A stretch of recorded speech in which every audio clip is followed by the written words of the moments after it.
읽을 하나님 말씀은 누가복음 5장 12절에서 26절 말씀입니다. 누가복음 5장 12절에서 26절 말씀입니다.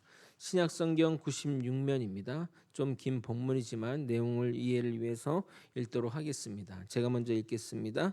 예수께서 한 동네에 계실 때에 온몸에 나병 들린 사람이 있어 예수를 보고 엎드려 구하여 이르되 주여 원하시면 나를 깨끗하게 하실 수 있나이다 하니 예수께서 손을 내밀어 그에게 대시며 이르시되 내가 원하노니 깨끗함을 받으라 하신대 나병이 곧 떠나니라. 예수께서 그를 경고하시되 아무에게도 이르지 말고 가서 제사장에게 내 몸을 보이고 또 내가 깨끗하게 됨으로 인하여 모세가 명한 대로 예물을 드려 그들에게 입증하라 하셨더니 예수의 소문이 더욱 퍼짐에 수많은 무리가 말씀도 듣고 자기 병도 고침을 받고자 하여 모여오되 예수는 물러가사 한적한 곳에서 기도하시니라. 하루는 가르치실 때에 갈릴리의 각 마을과 유대와 예루살렘에서 온 바리새인과 율법 교사들이 앉았는데 병을 고치는 주의 능력이 예수와 함께 하더라. 한 중풍병자를 사람들이 침상에 메고 와서 예수 앞에 들여놓고자 하였으나 무리 때문에 메고 들어갈 길을 얻지 못한지라 지붕에 올라가 기와를 벗기고 병자를 침상째 무리 가운데로 예수 앞에 달아내리니 예수께서 그들의 믿음을 보시고 이르시되 이 사람아 내 죄사함을 받았느니라 하시니 서기관과 바리새인들이 생각하여 이르되 이 신성 모독하는 자가 누구냐 오직 하나님 외에 누가 능히 죄를 사하겠느냐. 예수님께서 그 생각을 아시고 대답하여 이르시되 너희 마음에 무슨 생각을 하느냐 내 죄사함을 받았느니라 하는 말과 일어나 걸어가라 하는 말이 어느 것이 쉽겠느냐. 그러나 인자가 땅에서 죄를 사하는 권세가 있는 줄을 너희로 알게 하리라 하시고 중풍병자에게 말씀하시되 내가 내게 이르노니 일어나 내 침상을 가지고 집으로 가라 하시매 그 사람이 그들 앞에서 곧 일어나 그 누웠던 것을 가지고 하나님께 영광을 돌리며 자기 집으로 돌아가니 함께 읽겠습니다. 모든 모든 사람이 사람이 놀라 놀라 하나님께 영광을 돌리며 심히 두려워하여 두려워하여 이르되 이르되 오늘 우리가 놀라운 놀라운 일을 일을 보았다 보았다 하니라. 하니라. 아멘.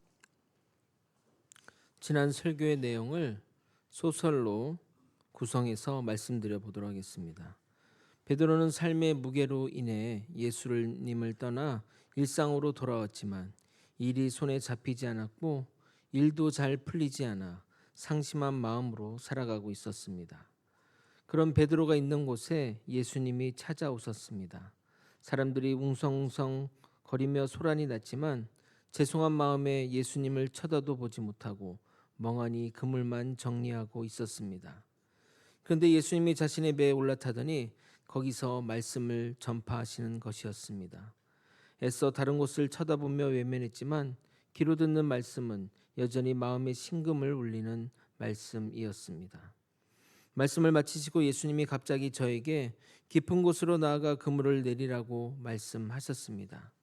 밤새 일을 해서 얼른 들어가 쉬고 싶은데 거기다가 고기 한 마리도 잡지 못해 더 피곤한데 대낮에 깊은 곳에 그물을 내리라고 하시니 주님 그것은 아닙니다. 제가 어부인데 그걸 모르겠습니까? 낮에 깊은 곳에는 물고기가 없습니다. 그물을 내리면 다시 정리하는 데만 몇 시간 걸리는데 정말 그것은 아닌 것 같습니다. 라고 말하고 싶었지만 주님을 떠난 미안함에 장모를 고쳐주신 고마움에 순종하게 되었습니다. 그런데 그물을 내리자마자 그물이 찢어질 정도로 계속해서 고기가 올라왔습니다. 동료들에게 손짓하며 얼른 와서 도와줘! 다급하게 외치자 그들은 달려왔고 2배 가득히 고기가 잡혔습니다. 잡을 때는 몰랐는데 잡고 보니 이것이 뭔가 싶었습니다. 태어나서 이런 물고기를 잡아본 적이 없었기 때문입니다. 그러나 예수님이 자신에게 오신 이유를 잘 알기에 베드로는 여러 가지 복잡한 마음이 들었습니다. 예수를 떠난 미안함과 잠시나마 예수님의 명령을 의심했던 것과 그리고 나를 위해 물고기를 이렇게나 잡게 하신 그 사랑이 느껴져 가슴이 먹먹했습니다. 그러나 다시 제자로 나서는 것은 감당할 수 없었기에 이렇게 주님께 말할 수밖에 없었습니다.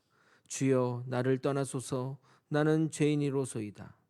엄청난 물고기를 보고 나서 모두가 놀라서 어찌할 줄 몰라 하는 그때 예수님은 자애로운 표정으로 베드로와 그의 동료들을 바라보며 과거 자신들을 부를 때 하셨던 똑같은 말씀으로 그들의 사명을 일깨워 주셨습니다. 이제는 너희가 사람을 취하리라. 그 말을 듣자 내가 붙잡고 있던 그물과 그 속에 있는 물고기들이 빛을 잃어버리고 주의 말씀이 영롱하게 다가오며 오직 빛 대신 주님만 보이는 것이었습니다. 그래서 배를 육지에 대고 모든 것을 버리고 주님을 따르게 되었습니다. 다시 이곳으로 돌아오지 않을 것을 다짐하며 말입니다.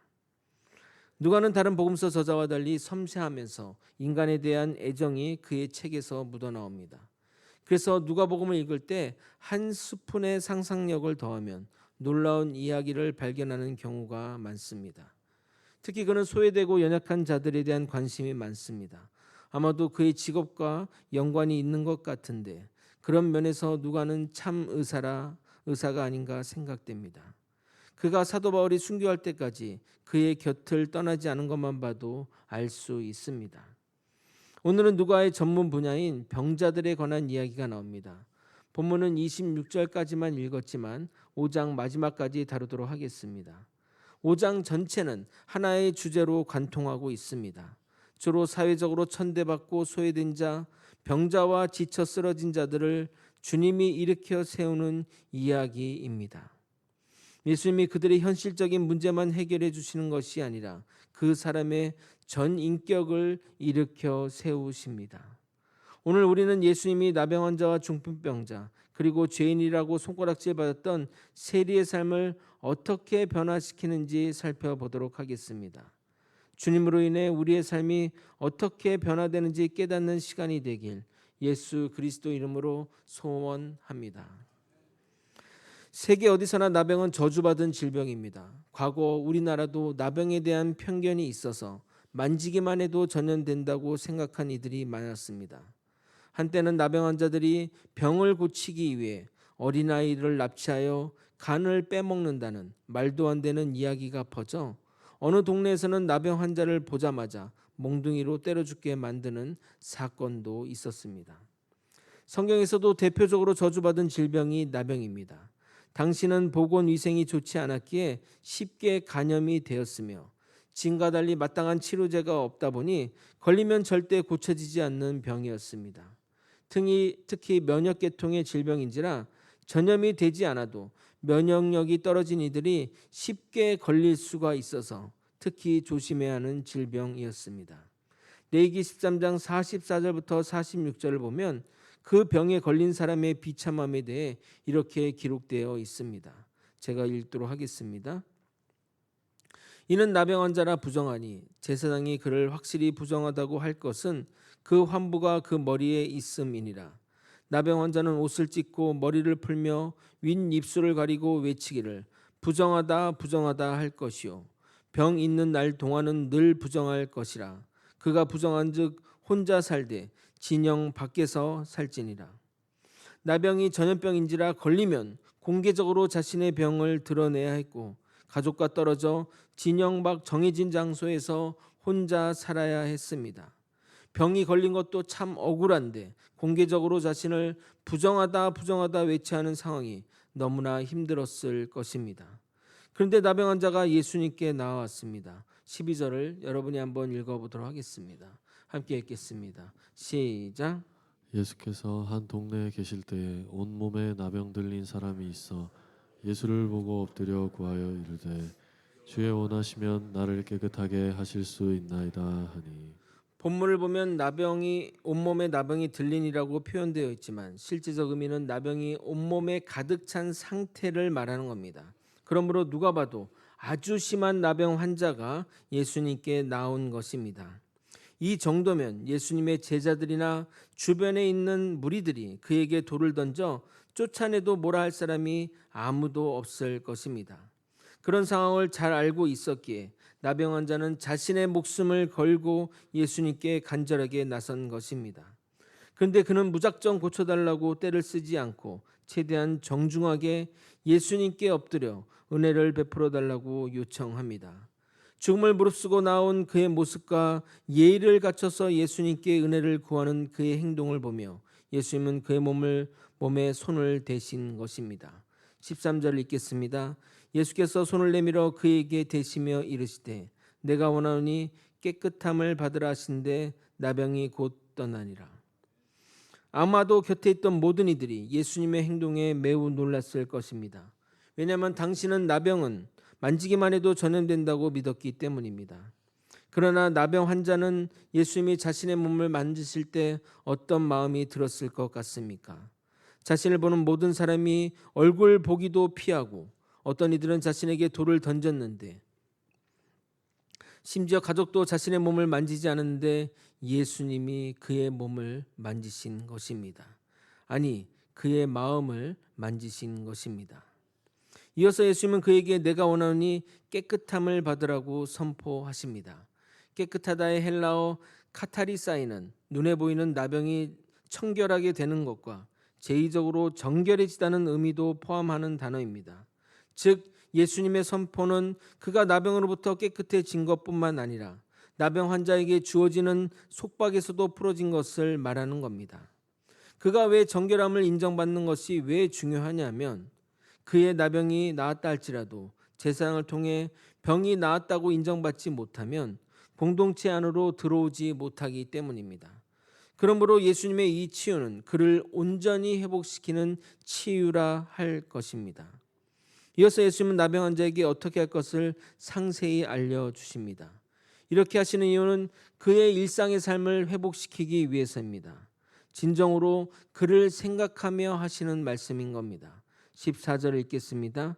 예수께서 그를 경고하시되 아무에게도 이르지 말고 가서 제사장에게 내 몸을 보이고 또 내가 깨끗하게 됨으로 인하여 모세가 명한 대로 예물을 드려 그들에게 입증하라 하셨더니 절대 고쳐지지 않는 질병이라 불린 나병이 고쳐진 이 기적으로 인해 소문은 퍼져나갔고 더 많은 사람들이 몰려와서 정말 바쁜 상황에 내몰리게 되었지만 예수님은 스스로 사람들로부터 격리하여 주님과 교제하는 시간을 가지시는 것을 볼 수 있습니다. 16절을 읽겠습니다. 예수는 물러가사 한적한 곳에서 기도하시니라. 예수님은 당신의 사역 가운데 한결같이 이 믿음의 습관을 철저하게 지키셨습니다. 다니엘도 바벨론 포로로 끌려가서 이 믿음의 습관을 지켜 기도했습니다. 그래서 믿음이 좋다는 것은 습관이 좋다는 말이기도 한 것입니다. 여러분이 거친 세상에서 변치 않는 믿음의 삶을 유지하기를 원하신다면 믿음의 습관을 만드시길 바랍니다. 그러면 여러분의 믿음이 부표 없이 떠다니는 일은 없을 것입니다. 예수님이 계신 곳에 많은 사람이 몰려들었는데 그 가운데는 바리새인들과 율법 교사들도 있었습니다. 항상 진리가 거하는 곳에는 반드시 비진리도 같이 있다는 사실을 우리는 잊어서는 안 될 것입니다. 예수님의 소문이 이곳저곳으로 퍼져나가자 그들은 소문을 확인하고자 궁금하기도 하고 의심되기도 해서 찾아왔습니다. 그때 심한 중풍병자가 왔는데 침상에 누워 일어나지 못할 정도로 그런 상태의 심한 중풍병자였습니다. 그러나 몰려든 사람들로 인해 예수님께 나아가지 못하자 그의 친구들은 지붕으로 그 환자를 침상채로 올려 예수님 바로 앞으로 내리게 됩니다. 여기서는 기와를 걷어내리고 내렸다고 하는데 실제 이스라엘은 지붕을 지프로 엮은 다음에 진흙으로 덧발라 만들었기에 그리 어렵지 않게 했음을 짐작할 수 있습니다. 그런데 아마도 그들의 행동은 그곳을 매우 소란스럽게 했을 것입니다. 몇몇은 뭐하는 짓이냐고 역정을 냈을 것입니다. 그러나 그들은 이렇게 해서라도 중풍병자를 고치고자 하는 그 간절함을 나타내신 것이고 예수님은 그것을 믿음으로 보게 됩니다. 20절을 읽어드리도록 하겠습니다. 예수께서 그들의 믿음을 보시고 이르시되 이 사람아 내 죄사함을 받았느니라 하시니 아마도 예수님의 이 말씀은 거기 있는 모든 사람을 의아하게 만들었을 것입니다. 병을 고치지 않으시고 죄를 사하여 준다고 하니 중풍병자가 일어나길 기대했던 사람들은 실망했을 것이고 중풍병자를 데리고 온 친구들도 어리둥절했을 것입니다. 그러나 바리새인과 율법학자들은 접근이 달랐는데 그들의 직업적 특성이 여기에 나타나는 것입니다. 우리 사역자들도 누군가 말씀에서 벗어난 조금 이상한 이야기를 하면 그게 성경적인가 의구심을 갖고 듣는데, 이 사람들도 예수님의 말씀에 바로 율법적 잣대를 들이대게 됩니다. 21절을 읽겠습니다. 서기관과 바리새인들이 생각하여 이르되 이 신성 모독하는 자가 누구냐? 오직 하나님의 누가 능히 죄를 사하겠느냐? 아니, 이 사람이 누구길래 죄를 사한다고 하는 거야? 죄사함은 오직 하나님만이 가능한 일인데 라며 예수님에 대한 적대적 감정을 펼쳐가려고 하는 그때 예수님이 그 마음의 생각을 아시고 물어보게 됩니다. 22절 23절을 여러분이 한번 읽어보도록 하겠습니다. 함께 읽겠습니다. 시작. 예수께서 그 생각을 아시고 대답하여 이르시되 너희 마음에 무슨 생각을 하느냐? 내 죄사함을 받았느니라 하는 말과 일어나 걸어가라 하는 말이 어느 것이 쉽겠느냐? 일반적 사람들은 율법적 잣대로 생각하지 않기에 네 제사함이 받았느리란 말이 쉬운 말이라 생각했을 것입니다. 왜냐하면 제사함의 증거가 바로 드러나는 것이 아니기 때문입니다. 제가 환우에게 병이 즉각 나았습니다라고 말하는 것과 하나님이 성도님을 구원하셨습니다라고 말하는 것과 비교하면 그렇다는 것입니다. 그러나 반대로 예수님과 바리새인과 율법학자들은 제사함을 선포하는 것이 더 어려운 일인 것입니다. 그것은 오직 하나님만이 하실 수 있는 것이기 때문입니다. 그래서 예수님은 당신이 하나님이시기에 먼저 죄를 사하여 주신 겁니다. 이왕 하시는 것, 먼저 일으켜 세운 다음에 제사함을 선포하시지 왜 이런 불편한 상황을 만드신 것일까요? 예수님이 이런 미묘한 상황 가운데 예수님이 제사함을 먼저 선포한 것은 두 가지 목적을 위해서입니다. 첫 번째로 인자로 오신 예수님이 제사함의 권한이 있음을 보여주기 위해서입니다. 즉 본인이 하나님이심을 알리기 위해서입니다. 특히 바리새인들과 율법학자들이 있었기 때문에 더욱 그렇게 하신 겁니다. 24절 상반절을 읽어드리도록 하겠습니다. 그러나 인자가 땅에서 죄를 사는 권세가 있는 줄을 너희로 알게 하리라. 두 번째로 중풍병자를 위해서 그렇게 하셨습니다. 병은 고쳐지겠지만 그동안 중풍병자에게 씌워진 죄의 굴레는 쉽게 벗어지지 않을 것입니다. 무슨 말이냐? 이스라엘 사람들은 질병이나 불치병에 걸리면 그 사람의 죄 때문에 벌을 받는다고 생각했습니다. 요한복음에서 날 때부터 맹인된 사람에 대한 질문이 그냥 나온 것이 아닙니다. 요한복음 9장 1절에서 2절을 읽겠습니다. 예수께서 길을 가실 때에 날 때부터 맹인된 사람을 보신지라. 제자들이 물어 이르되 랍비여, 이 사람이 맹인으로 난 것이 누구의 죄로 인함이니까? 자기이니까 그의 부모니까? 그러므로 중풍병이 낫는다 할지라도 그가 죄인이라는 주홍 글씨는 벗겨지지 않을 것입니다. 그래서 예수님은 그의 전 인격과 전 인생을 위해 제사함을 먼저 선포한 것입니다. 그리고 그가 일어나 걷게 하신 겁니다. 24절 하반절입니다. 중풍병자에게 말씀하시되 내가 내게 이르노니 일어나 내 침상을 가지고 집으로 가라 하시매. 이처럼 하나님은 하나의 기적 가운데 여러 가지 의미를 담아 그 일들을 행하시는 것을 알 수 있습니다. 모인 무리는 예수님이 행하신 이 일을 통해 하나님의 영광을 보았고 고침받은 자도 오직 하나님께 영광을 돌리고 집으로 돌아가게 됩니다. 25절을 여러분이 한번 읽어보도록 하겠습니다. 시작. 그 사람이 그들 앞에서 곧 일어나 그 누웠던 것을 가지고 하나님께 영광을 돌리며 자기 집으로 돌아가니. 그런데 중풍병자를 고치신 이가 예수님인데 왜 그들은 하나님께 영광을 돌리고 집으로 돌아갔던 것일까요? 예수님을 하나님으로 생각해서 그렇게 한 것일까요? 아닙니다. 아직까지 어느 누구도 예수님을 하나님으로 생각한 사람은 없습니다. 심지어 제자들까지 말입니다. 그들이 하나님께 영광을 돌린 이유는 이 불치병이 나은 것으로 인해 하나님의 능력이 나타났기에 그들은 거기서 하나님을 보았고 하나님께 영광을 돌린 것입니다. 이처럼 기적 가운데 궁극적으로 영광을 받으실 분은 오직 하나님뿐입니다. 중풍병자가 일어난 장면을 직접 목도한 사람들도 놀랐고 더 나아가 심한 두려움이 찾아왔습니다. 26절입니다. 모든 사람이 놀라 하나님께 영광을 돌리며 심히 두려워 이르되 오늘 우리가 놀라운 일을 보았다 하니라. 두려움은 하나님을 인재를 경험한 사람들이 나타내는 공통적인 반응입니다. 그래서 그들은 하나님께 연신 영광을 돌렸습니다. 그런데 생각해 보면 죄사함을 선포했을 때 그러한 반응이 일어났어야 했습니다. 죄사함이 더 중하고 더 놀라운 사실이며 진정 하나님의 영광이 나타난 사건이기 때문입니다. 그러나 인간은 영적 현상보다는 눈으로 쉽게 확인할 수 있는 물리적 현상에 더 영향을 받기에 제사함보다는 중풍병자가 일어나 걷게 된 그 사건에 더 놀란 것입니다. 어찌됐든 거기 있던 모든 사람이 하나님의 능력이 나타난 것에 대해 놀랐고 하나님께 영광을 돌려드립니다. 우리의 모든 사역은 하나님께 영광을 돌리는 일로 끝나야 할 것입니다.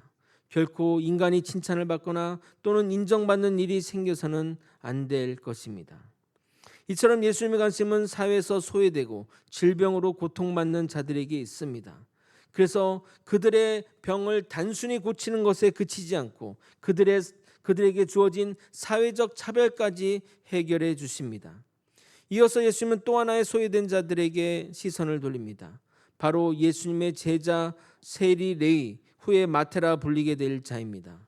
많이들 알고 있는 내용이지만 로마 제국 세금 제도에 대해 관해 설명하면 로마 제국은 식민지적 세금 징수를 경매에 붙입니다. 그래서 가장 많은 금액을 적어낸 자에게 세금 징수의 권한을 부여합니다. 그 권한을 가진 자들은 세금을 거둘 세리를 고용하여 세금을 걷게 됩니다.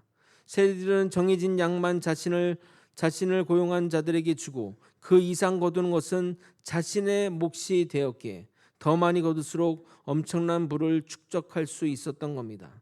그러다 보니 사람들의 미움을 받았고 자신들을 지배하는 로마에 협조하는 자들이기에 공경원한 죄인이라고 정죄를 받았습니다. 마치 일제 강점기의 순사와 같은 자들처럼 국민들의 미움을 받았던 것입니다. 또한 물론 그들은 고용된 군인들과 함께 다녔기에 사람들이 아무도 함부로 하지는 못했지만 백성들은 일반적으로 그들과 상종하지 않았습니다. 반면 예수님은 그 당시 최고의 유명인이었습니다. 그의 소문과 그가 행한 놀라운 이적으로 인해 널리 퍼져 정말 뮤지컬 제목처럼 지저스 크라이스트 슈퍼스타였습니다. 항상 수많은 사람들이 구름 같은 인파가 예수님을 따라다녔습니다. 그런 예수님이 세관에 있는 마태에게 말을 겁니다. 정말 말도 안 되는 일이 벌어진 것입니다. 주변 사람들도 눈이 휘둥그레졌고 수군거리는 소리가 들렸습니다. 그러나 예수님은 주변 소리에 전혀 아랑곳하지 않고 그에게 나를 따르라고 말하자 그 길이 뭔지는 잘 모르지만 예수님이 자신에게 말을 거시고 자신을 따라오라 하시니 주저하지 않고 따라 나서게 됩니다.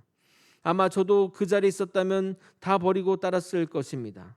마태는 정말 기뻤습니다. 사람들의 부러운 시선이 자기를 따라옵니다. 그의 인생 가운데 정말 말도 안 되는 일이 벌어진 것입니다. 어려운 가정 환경 때문에 어쩔 수 없이 선택한 직업이 세리였지만 사람들의 손가락질과 자신을 향한 멸시의 눈을 항시 받아왔던 마태는 이제 누구보다 당당했고 누구보다 기쁨이 넘쳤습니다. 그는 예수님과 제자들에게 최고로 맛있는 음식을 대접하고 싶어서 자신이 그동안 번 돈을 주저없이 내놓아 큰 잔치를 벌이게 됩니다. 당연히 그의 손님들 가운데는 세리들이 많이 포함되었을 것입니다. 29절 읽어드리도록 하겠습니다. 레위가 예수를 위하여 자기 집에서 큰 잔치를 하니 세리와 다른 사람이 많이 함께 앉아 있는지라. 많은 세리들이 그 잔치자리에 있는 것을 본 바리새인과 서기관들은 화가 났습니다. 아마 저가 바리새인과 서기관들이었어도 그렇게 반응했을 것입니다. 30절입니다. 바리새인과 그들의 서기관들이 그 제자들을 비방하여 이르되 너희가 어찌하여 세리와 죄인과 함께 먹고 마시느냐. 그곳은 일순간 침묵이 흘렀고 불편한 기운이 그 장소를 휘감았습니다. 마태를 비롯한 세리들은 온몸이 움츠려들었고 벌써 몇몇은 고개를 숙이고 몇몇은 자리를 뜨려고 엉덩이를 들썩거렸습니다. 만약 제가 예수님이라면 쭈뼛쭈뼛거리며 대충 그런 일들을 둘러대거나 아니면 이방인과 식사할 때 유다인이 오자 도망가 버린 베드로처럼 자리를 떴을 수도 있습니다.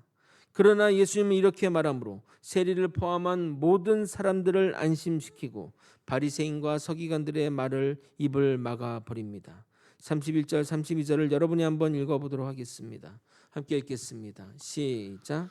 예수께서 대답하여 이르시되 건강한 자에게는 의사가 쓸데없고 병든 자에게라야 쓸데있나니 내가 의인을 부르러 온 것이 아니요 죄인을 불러 회개시키러 왔노라. 예수님은 이렇게 말씀하십니다. 그래, 이들은 죄인이라고 할 수 있다. 그래서 나는 이들에게 더 필요한 존재이다. 나는 이들을 구원하기 위해 왔다. 라고 당당히 말씀하십니다. 사실 그들이나 우리나 똑같은 죄인인데 말입니다. 예수님이 하신 말씀에는 매우 중요한 신앙의 핵심이 담겨 있습니다. 기독교를 믿지 못하는 사람들이 많이 말하는 것 중에 하나가 본인이 죄인이라는 것에 동의하지 못하겠다는 겁니다. 내가 누구를 때리기라고 했어. 내가 누구 것을 훔치기라도 했어. 내가 사기를 쳤어. 그런데 왜 나를 죄인이라고 해? 라고 하며 불편해합니다. 하지만 이 성경에서 죄인이라는 것은 죄를 지어 죄인이 아니라 태어나기를 죄인으로 태어났다는 것을 말하는 겁니다. 마치 내가 황인종으로 태어난 것처럼, 또는 대한민국 국민으로 태어난 것처럼, 또는 우리 부모의 자녀로 태어난 것처럼, 그것은 내가 결정할 수 있는 문제가 아니라는 겁니다. 물론 그것에 대해 원망은 할 수 있지만 그렇다고 변하는 것은 하나도 없습니다. 그러므로 내가 복음의 진리를 다 알고 있을지라도 내가 죄인임을 인정하지 않으면 신앙은 시작되지도 않은 것입니다. 왜냐하면 죄인이 아니면 구원자이신 예수가 필요하지 않기 때문입니다. 그러므로 신앙의 출발은 진정으로 내가 죄인임을 깨닫게 될 때 비로소 시작이 된 겁니다. 가끔 믿음 생활을 오래 하신 분들 가운데 이 과정을 겪지 않은 분들이 있습니다. 그래서 예수님이 나의 구주라는 것에 대한 감동과 감사가 없는 것입니다. 우리는 절대적으로 예수님이 필요한 죄인입니다. 우리 모두는 예수님이 필요합니다. 아멘. 정치인들이 인사청문회를 통해 검증할 때 제일 먼저 따지는 것은 첫 번째, 위법 사항이 없는지, 두 번째, 도덕적으로 문제가 없는지, 마지막으로 그 사람은 일을 얼마나 잘하는지라고 따집니다. 직장에서는 능력이 가장 우선되어야 하지만 정치의 세계는 능력보다는 앞에 두 사항이 더 중요하게 여깁니다. 그런데 바리새인과 서기관의 질문이 이런 정치적 방식을 따릅니다.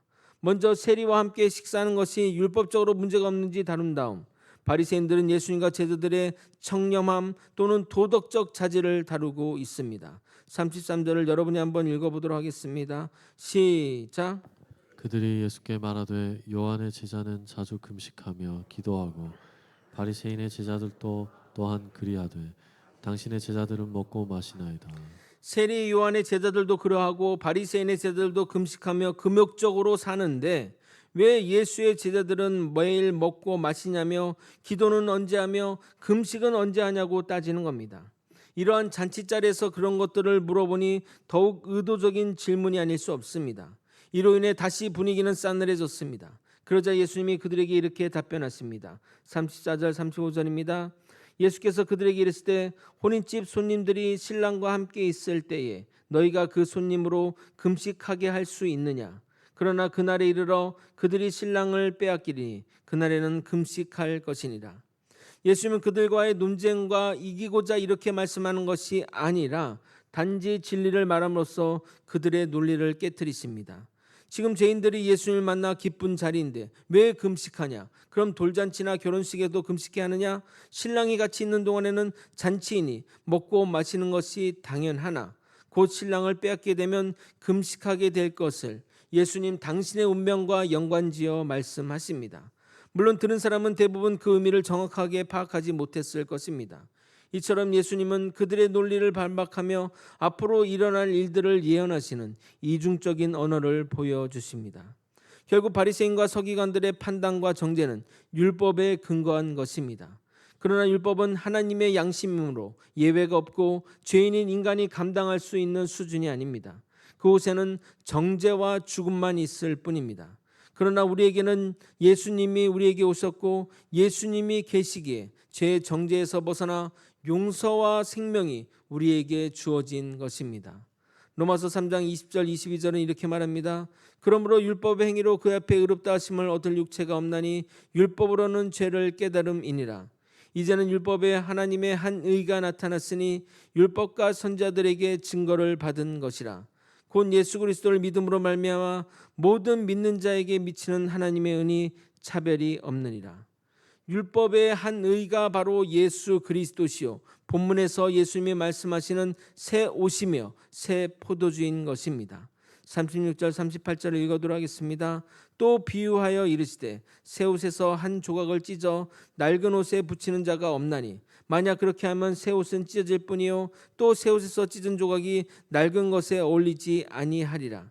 새 포도주를 낡은 가죽 부대에 넣는 자가 없나니 만일 그렇게 하면 새 포도주가 부대를 터뜨려 포도주가 쏟아지고 부대도 못 쓰게 되리라. 새 포도주는 새 부대에 넣어야 할 것이니라. 반면 바리새인과 율법학자는 헌옷이며 묵은 포도주이며 그 안에서 취해 살아가는 자들입니다. 39절까지 읽겠습니다. 묵은 포도주를 마시고 새 것을 원한 자가 없나니 이는 묵은 것이 좋다 함이니라. 묵은 포도주가 좋을 리가 없음에도 불구하고 그것에 익숙하니 그것이 좋다 취해 사는 것입니다. 과거 율법이 죄인들을 정죄하고 판단하는 곳에 쓰였다면 새 시대의 율법의 완성자이신 예수님은 자신의 목숨을 통해 율법을 완성하러 오신 분이십니다. 예수님으로 인해 죄인이 죽음에서 살아나는 길이 열리게 된 것입니다. 이 좋은 소식을 받아들이지 않고 과거의 전통과 습관에 매여 그것에 취해 사는 바리새인들은 예수 그리스도의 말씀을 이해하지 못하고 비판하고 평가했던 것입니다. 우리가 명심해야 할 것은 우리 주 예수 그리스도는 새 포도주로서 죄인들을 정죄하러 오신 것이 아니라 우리를 구원하여 오신 분이라는 것입니다. 말씀을 정리하겠습니다. 예수님은 5장 전체에서 차별받고 소외되고 멸시받고 목표를 잃어버리거나 사람들의 손가락질을 받는 자들에게 나아가서 그들을 일으켜 세우시고 그들을 전인격적으로 회복시키시고 사명을 부여하십니다. 사명받은 자들은 하나같이 하나님께 영광을 돌리고 다시 사명의 길로 나서게 됩니다. 우리도 마찬가지입니다. 우리는 다 양 같아서 그릇 행하였던 자들입니다. 의인은 없나니 하나도 없는 죄인들입니다. 그런 우리에게 예수님이 오셔서 우리를 세우시고 회복시키시고 구원해 주셔서 사명의 길로 가게 하셨습니다. 예수님으로 인해 생명을 얻었고 구원받은 죄인이 의인으로 살아가게 된 것입니다. 그래서 주님과 더불어 우리는 새 옷, 새 포도주가 된 것입니다. 그러므로 이제 우리는 새 포도주의 삶을 살아가야 할 것입니다. 이제 옛자는 십자가에 못 박고 오직 주님의 새 생명으로 살아가는 저와 여러분이 되시길 예수 그리스도 이름으로 축원드립니다. 아멘. 우리 함께 찬양하고 기도의 자리로 나가도록 하겠습니다. 하나님의 사랑을 사모하는 자, 하나님의 사랑을 사모하는 자,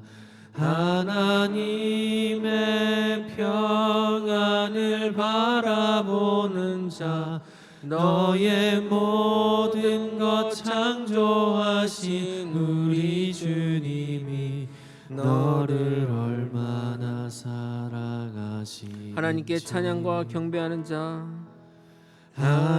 하나님께 찬양과 경배하는 자,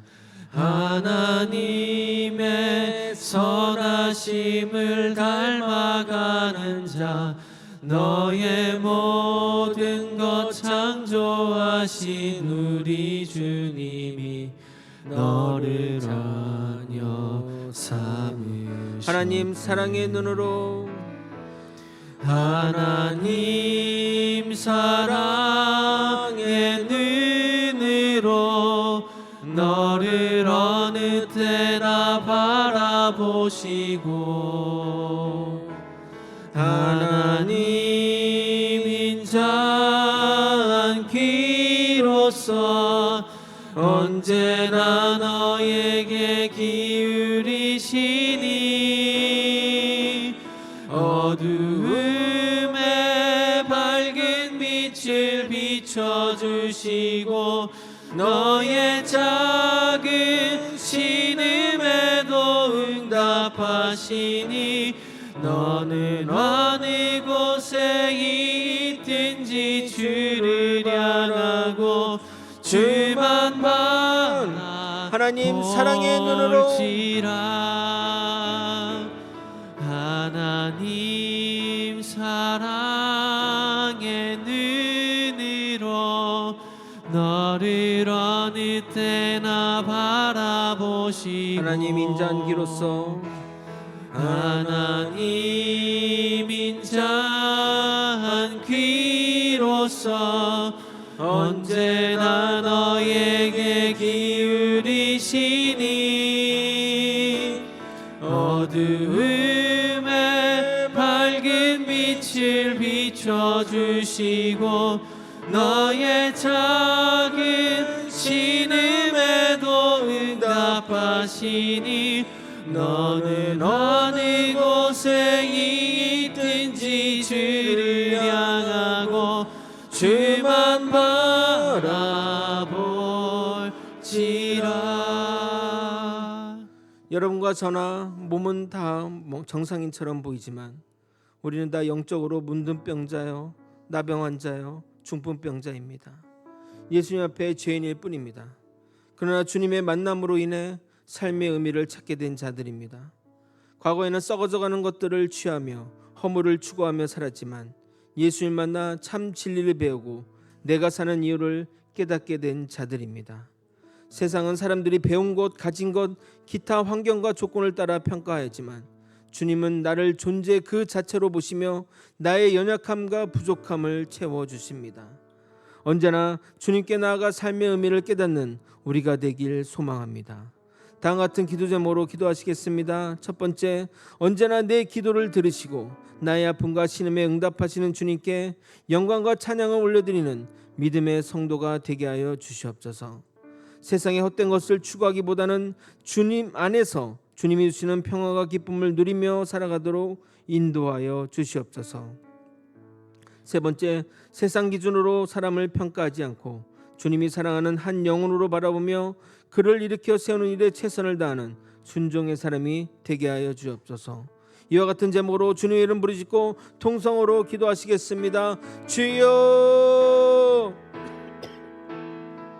하나님 아버지, 우리는 정말 문둥병자요, 나병환자요, 중풍병자입니다. 죄인이요, 정말 세상으로부터 멸시받는 존재일 뿐입니다. 그러나 주님으로부터 우리가 사는 삶의 의미를 깨달은 자이며 어떻게 사는 것이 하나님의 뜻에 사는 것인지 합당한 삶인지를 깨달은 자들입니다. 아버지, 이제는 아버지 그런 묵은 포도주의 삶을 살지 않고 새 포도주 새 부대로서 삶을 살아가게 하여 주옵소서.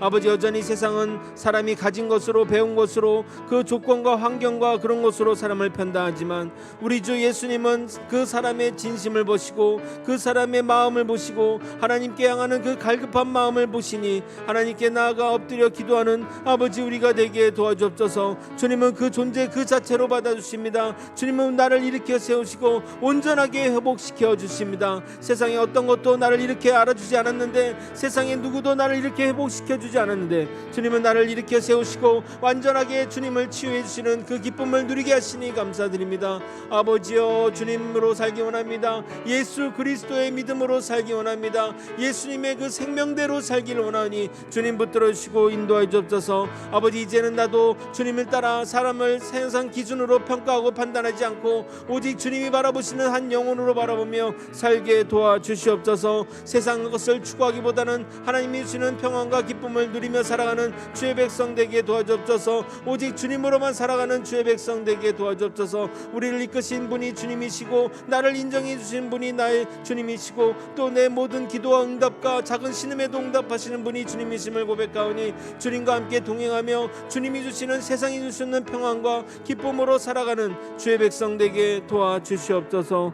아버지, 주님께 영광 돌리기 원합니다. 오직 주님께 영광 돌리기 원합니다. 주님 받아 주시옵소서.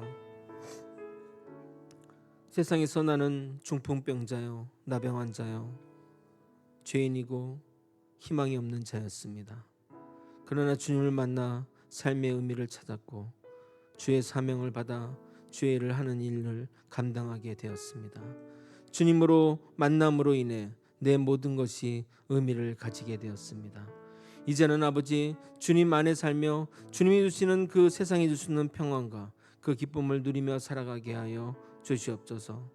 아버지, 정말 내 모든 기도와 내 모든 작은 신음에도 응답하시는 주님, 주님으로 인해 정말 삶을 살게 되었고 주님으로 인해 삶의 의미를 깨닫고 사명받아 가지게 되었습니다. 오직 주님이 나를 일으켜 세우시니 그 일으키 세움 그대로 살아가게 도와주시옵소서. 그래서 저 또한 세상 기준으로 사람을 평가하지 않고 주님이 사랑하는 한 영혼으로 바라보며 그를 세우며 일으키는 일들에 최선을 다하는 우리가 될 수 있도록 역사하여 주시옵소서. 주 안에 누리는 기쁨이 참 행복입니다. 새 술과 새 포도주로서 삶을 살아갈 수 있도록 이끌어 주시옵소서. 이 모든 것 우리 주 대신 예수 그리스도 이름으로 기도드리옵나이다. 아멘.